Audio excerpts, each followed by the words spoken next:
Assalomu alaykum. Alaykum assalom aka. Sog'ligingiz yaxshimi? Suvsiz charchaman. Mashinaning tuningini yorib tashlayapsiz, aka. Mana o'zim mana tayyor holatda oldim. Tayyor holatda olgansiz. Qanchadan beri minasiz mashinani, aka? 2 oy bo'ldi. 2 oydan beri necha ming yurgan aka mashina? 55 ming. Mashina haqida o'zingizni fikringiz? Qiziq, vosh zo'r mening. Misol 12 ga solishtirishadi, misol shunda. Nima deysiz aka o'shalarni? Endi hammani o'zinligi nima desa bo'ladi? Kurs bor, kamiga qiziqish bo'ladi, hammamizda. Yumshoqligi qanaqa? Yumshoqligi o'zi aslida mana 12 uchun bo'ladi. Ha.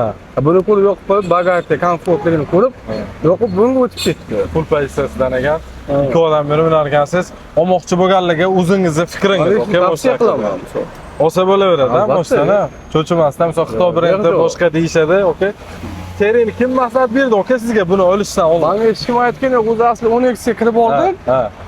Buni tanlab turib, buni ko'rdimda, minib ko'raylik dedim. Eng yoqqan tarafi nimada bo'ldi aka mashina? Buni komfortligida ichki.